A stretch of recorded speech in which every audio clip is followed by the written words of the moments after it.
Hi guys, this is Ashley back with another video. Before we get into the video, like, comment, and subscribe to the channel. Make sure you turn on post notifications. It looks like Cavity is being exposed for more PR stunts. And now, because she is in debt to Titanic Records, she has now started scamming on social media. Now, Cardi B allegedly is doing Bitcoin, or some sort of scam on social media because she's low on the funds. And there was a community note put on her post that said this token is most likely a scam as shown by a Bubble Maps report.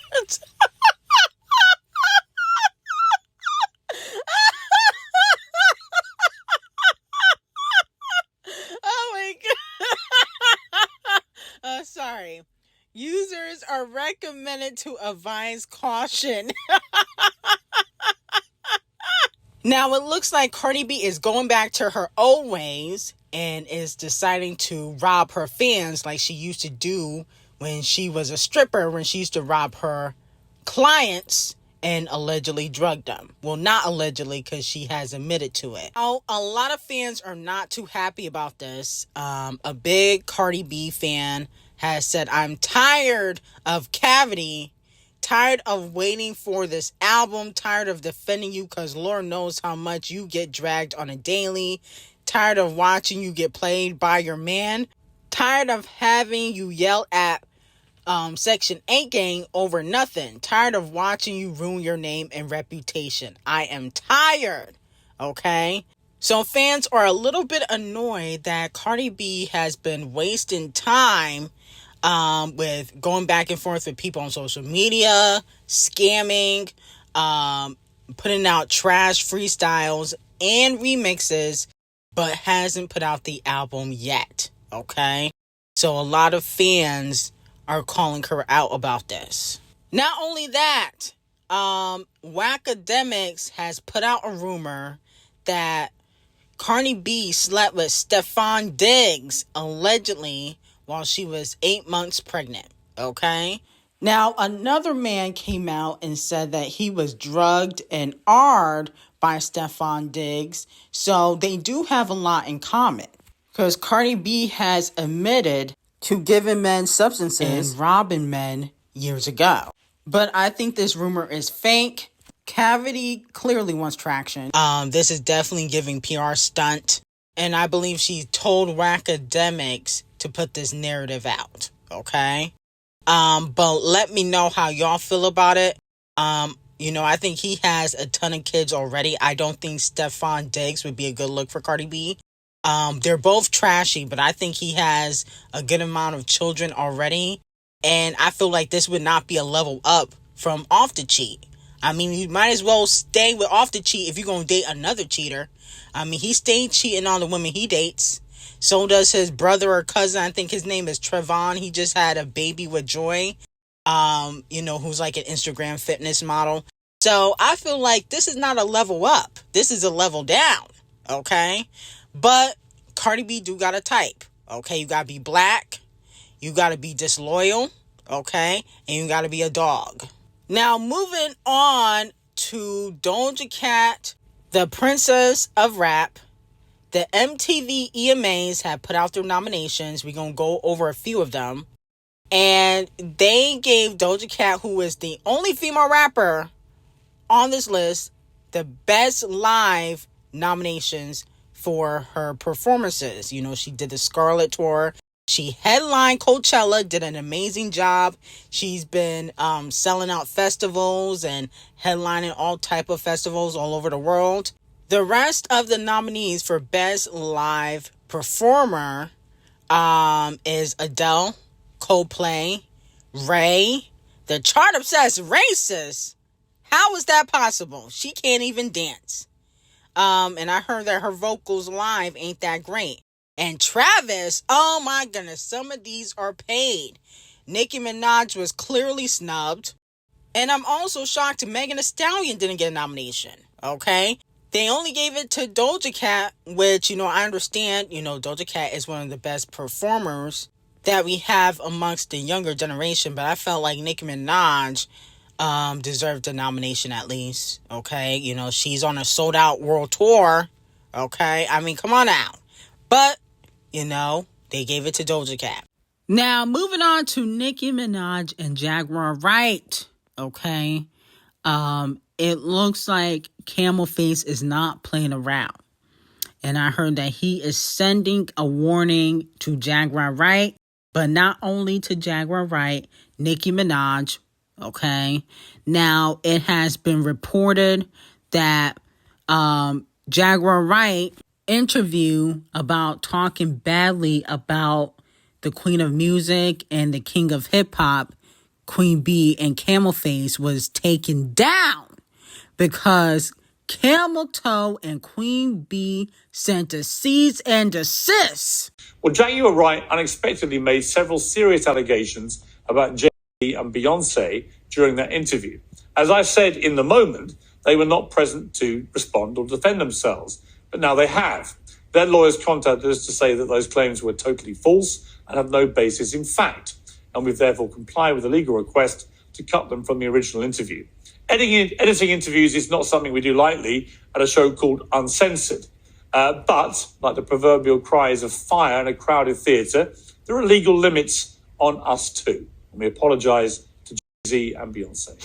Okay, so that was a warning to Jaguar and any other person that gives Guarwríght a platform.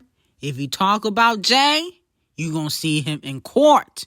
Now, you may be wondering, what does this have to do with Nicki Minaj? I heard he coming after Nicki, too. See, Nicki Minaj was calling Camel Face a sellout, a house N-word, talked about him allegedly abusing Foxy and Aaliyah. The tweets are out there. Even if she deleted them, which I don't think she did, the tweets are out there. And for what I've been told, Camel Toe wants an apology from Nicki Minaj, or it's going to be some issues. Okay, he coming after Nicki Minaj too, because Nicki Minaj has a big platform. Okay, every time she tweets, millions of people are watching. Millions of people can see them. And so, from what I'm hearing, and I've said it before, I do think he will sabotage her next era because of everything she said. But also, I wouldn't be shocked if she get a cease and desist too. Because she's a big celebrity. Saying that about a gatekeeper could have consequences. Okay? And he also will be coming after Champagne Thickums too. Champagne Thickums is going to get it from Camel Toe. Because Champagne Thickums recently posted a picture of Solange, after she beat up Camel Face at the Met Gala. He posted a picture of Aaliyah. Y'all remember that? That happened a few days ago. I heard Camel Face ain't too happy about that either. So, Camel Face, he is not playing around. Queen B and Camel Face have lawyered up and they ready to take people to court. Now, you may be saying, well, Nicki was telling the truth. Yeah, but she gonna have to prove that in court, okay? See, it's not about what is true or false in court. It's what you can prove in court. If you can't prove it, then unfortunately in the court of law, it could be considered defamation of character, which Camel Face feels like Nicki Minaj has done, defamed his character, so he coming after Nicki. Now, moving on to Scratch Off. Scratch Off is putting out a new music video for Brokey, one of the hottest songs on her album. And she also got a song with Gorilla Glue coming out this Friday. I think that Scratch Off's label is trying to make Brokey the hit for her album, but they should have put it out and pushed it as a single before the album came out.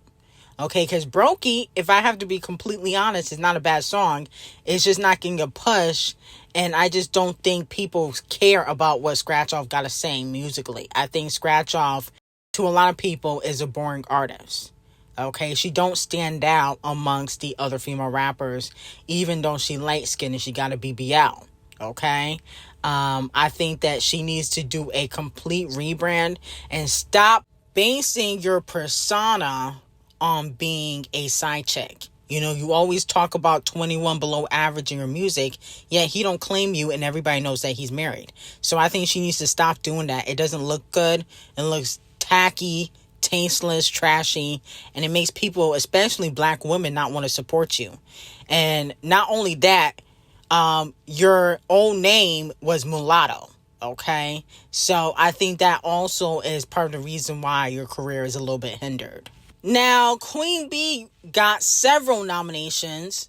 MTV EMA Best Song nominees are Texas Boredom, okay, We Can't Be Friends by Guarwríght, Beautiful Things, Birds of a Feather by Big Billy, Good Luck Babe by Chappelle, and Espresso by Sabrina. I believe Billy and Sabrina are the only two people that should win in that category, in my opinion. No shade to Queen B or anybody else, but I didn't really like Texas Boredom like that. Not only that, the MTV EMAs also nominated Queen B for Best Artist. Okay? The other nominees are Big Billy, Post Malone, Ray. I don't understand how Ray could even be in this category. No shade of Ray, but how can you be in the same category as Big Billy and Queen B? Sabrina Carpenter and the Tribes As Racist. I think the only people that should be nominated, in my opinion, or should win, is Queen B, Big Billy, and Sabrina Carpenter. Everybody else don't even deserve a nomination, especially the Tribes As Racist. No shade.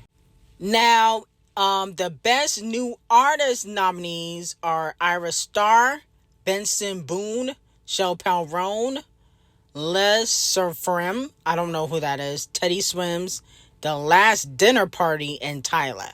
Tyler gets all these nominations, but I feel like she's not living up to the star that people try to make her out to be. Like, you're not really living up to Best New Artist, in my opinion. I feel like you only got one hit, and that's Water. Okay?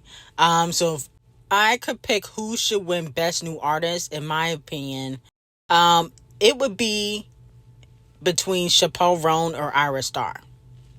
In my opinion, I feel like those two should win. Everybody else, okay. I wouldn't mind if Benson Boone won either. Okay, I feel like he's had a decent year. So has Teddy Swims. I don't feel like Tyler should win though for Best New Artist. Only because compared to the other new artists, she's not as hot musically. Like, she only got one hit. Everybody else got multiple hits, in my opinion, on this list at least. Now, as for Best Hip Hop, okay, the nominees are Central C, Eminem, Kung Fu Kenny, the King of Rap, Megan Thee Stallion, Nicki Minaj, the Queen of Rap, and Travis. Let me know who you guys think deserves to win. I think Kung Fu Kenny deserves to win. Nicki deserves to win. I wouldn't be mad even if Eminem won. Now, I think that the EMAs, they're fan voted. Okay, so I think it's whoever votes the most, whatever fan base votes the most, that's who wins. Okay, so this should be easy for the Barbs. Okay, but Central C definitely does not deserve to win. He don't even deserve to be nominated. Same thing with Travis. Now, Best R&B nominees, Kalani, SZA, Tinashe, Tyler, Usher, Victoria Monet, and it's clear as day that this should go to Tinashe. I mean, it's really not even up for debate. Okay, Tinashe killed it this year, and she's independent. I don't know if she'll win though, just because she is independent. Even if people do vote for her, I don't know if they'll give it to her, but she definitely deserves to win. Now, moving on to Best Video, Sabrina Carpenter unfortunately was snubbed. The nominees for Best Video are We Can't Be Friends, Wait for Your Love by Guarwríght, 360 by Charlie XCX, Houdini by Eminem, Not Like Us by the King of Rap, and New Women, I don't know who that's by, Fortnite by the Tribes As Racist.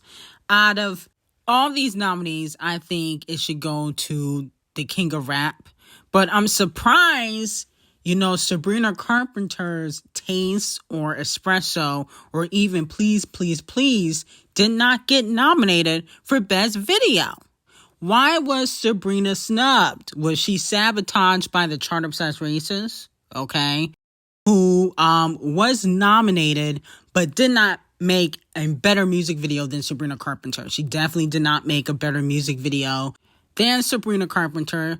Not only that, she didn't put out a better album than Sabrina Carpenter. So I do feel like that's very interesting how the Chart Obsessed Racists got nominated. Sabrina put out like 3 or 4 fire music videos and did not get a nomination. Interesting. Now, it looks like Camel Toe is not the only person giving out lawsuits or cease and desist.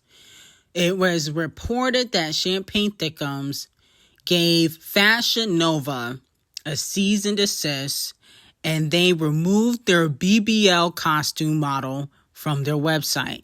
If you guys remember, Fashion Nova previewed their Champagne Thickums BBL costume last week, which had a lot of the OV hoes upset. Now, thank goodness he sent them a cease and desist, because it was going to be real embarrassing if people was walking around here with Champagne Thickums botched body costume. And I don't think it was wrong for him to send them a cease and desist.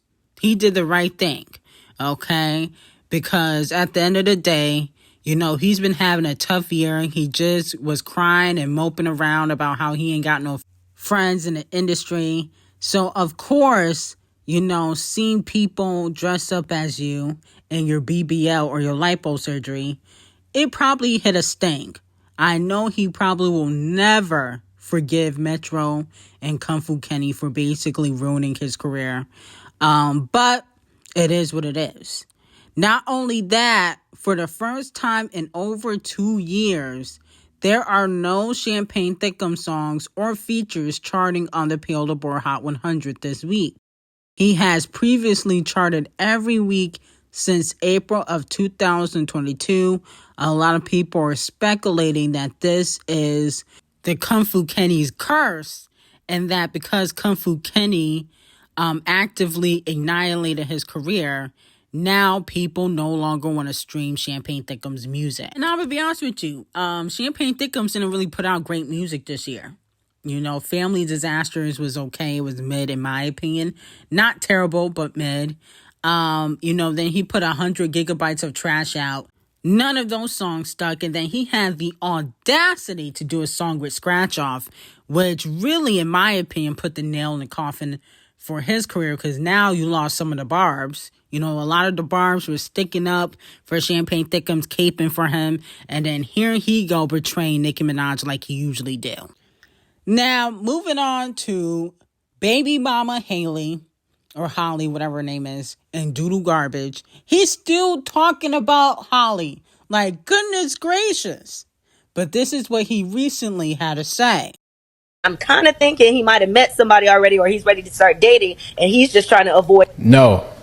Let me say that right now, y'all. I am not dating anyone. I don't have a potential girlfriend, nor do I even think about that whatsoever. I don't plan on getting into another relationship at all, unless it's Hallie. That's the only way. I am not finna get a new girlfriend. I don't have the desire. I don't want multiple baby mamas. I don't want none of that. We taking a break, like I said.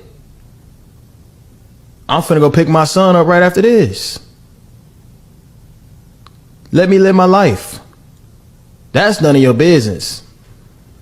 I understand that Doodle Garbage is a YouTuber, but why is he going on a press tour about a breakup? Like, this is your life now? I mean, you've been talking about Holly for the past 3 or 4 days, and she's been mute. Why are you talking about a breakup? If it's over, it's over. I mean, I know you need the clout. We definitely know you need the clout. This is exactly what Joe Budden was talking about. How Holly's more popping than you, and that you need the clout and nobody knows you because you talking about her and she's not even whispering about you. We haven't even heard a peep from what Holly has to say. Yet you keep talking and doing streaming videos and interviews and going back and forth with Joe Budden. And it looks like you need the clout or PR to stay relevant off of Holly's name. That's why you got to date up. See, the problem with black women, especially in the industry, they always date down and then they wonder why they always get used, okay?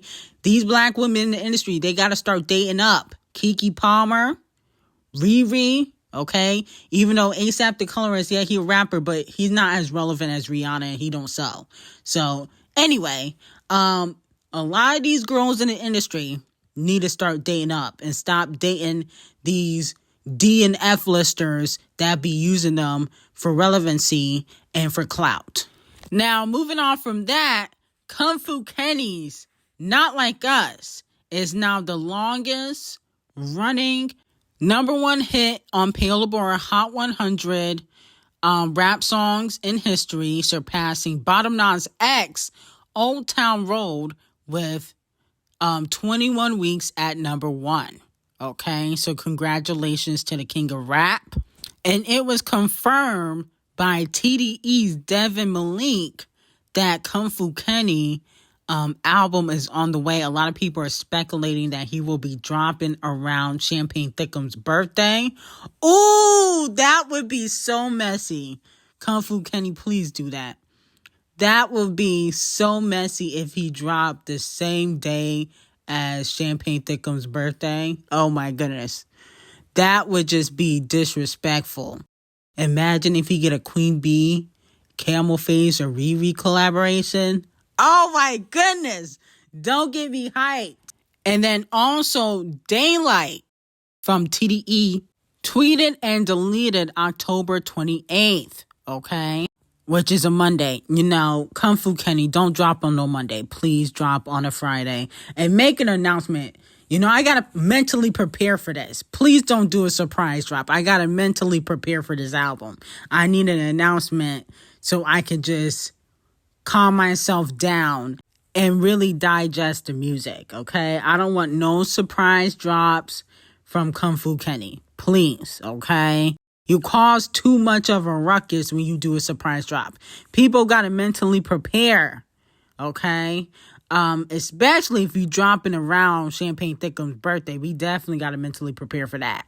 But moving on from that, Off the Cheats side chick, Pre, who is a very beautiful woman. She's a black woman. She was pregnant by Off the Cheat.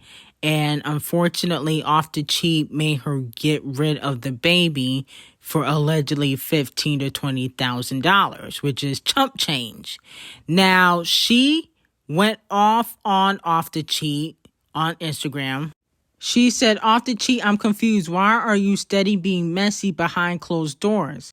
Like you ain't been inquiring about a divorce since last year.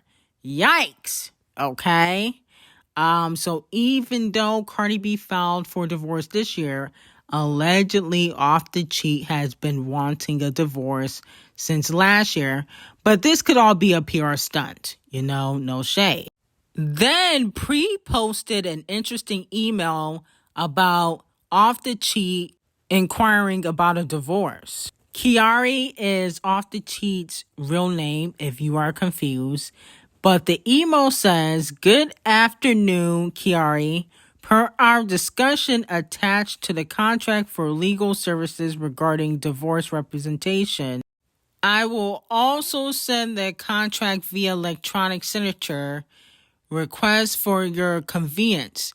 You will receive a separate email notification. I attached the invoice for the $30,000 retainer fee. The invoice includes wire instructions. I am also including a payment link here as well. Lastly, I have finalized the divorce complaint. Once you return the signed contract and retainer payment, I will send over the divorce complaint for your review and approval. Note that I will not file anything without your approval and authorization. Let me know if you have any questions. You can reach me directly on my cell. I look forward to working with you." did she get this email? Okay. She must have been one of his close side chicks to get an email of him inquiring about a divorce complaint. Okay, this gotta be fake. I don't believe that this could be real. This gotta be fake. Ain't no way she got this email. He was giving her the passwords to his email and stuff like that. That's very odd. If I was Cavity, I would get this divorce done as soon as possible because it's clear as day he is playing in Toothache's face, okay? But anyway, let me know how y'all feel about it. I got some hot tea on Patreon. Link will be in the description. Have a great day.